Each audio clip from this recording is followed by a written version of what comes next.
हमारे अंदर यदि पवित्रता नहीं है और हम संतों की सभा में जाएं या गुरुजी के पास जाएं या कहीं भगवान के दरबार में जाएं और दिखावा आडंबर करते हुए हम उनको प्रसन्न करने का प्रयास करते हैं, तो ये सच्चाई की बात है, ये शुद्धता की बात है कि वो प्रसन्न होने वाले नहीं हैं।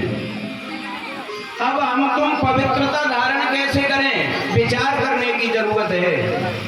और पवित्रता धारण करने से मन को यदि पवित्र बना लिया तो बहुत जल्द ही साक्षात्कार होने की संभावना हो जाती है। एक संत जी से प्रश्न कर दिया,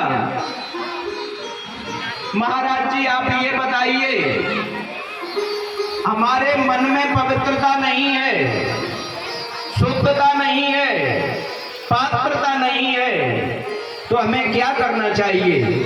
हमें कैसे पहचान हो कि हमारे मन में पवित्रता नहीं है? तो संत जी ने कहा, मैं आपके सामने स्पष्टीकरण करके बताऊंगा, आप समझने का प्रयास करना। एक राज दरबार में जो राजा साहब थे उनका नियम था कि प्रतिदिन हम प्रसाद वितरण करेंगे। सुबह ही सुबह लाइन लग जाती थी और जो भी प्रसाद ग्रहण करने के लिए आते थे और वहां जो भी पात्र होता, वहां के जो राजा थे प्रसाद वितरण कर रहे होते और जिसके हाथ में जो भी पात्र होता प्रसाद दे दिया जाता।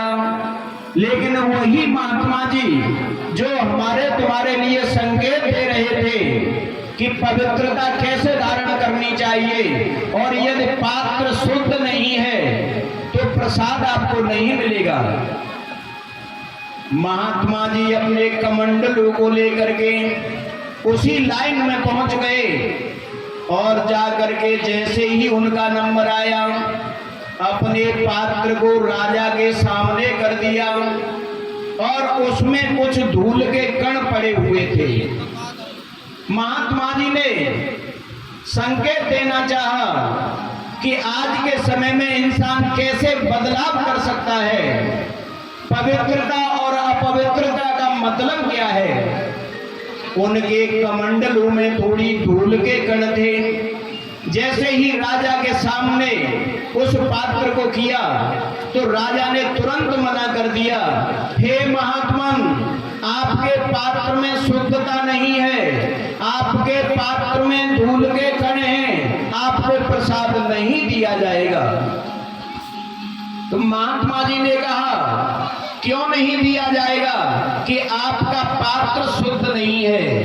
इससे समझने का प्रयास करते हैं, यदि हमारे मन में ये अपवित्रता होगी, द्वेष भावना होगी, दूसरे के दुख को देखकर हम सुखी होंगे, ऐसे संकेत होंगे, तो मान लीजिए उस पात्र में पवित्रता नहीं है।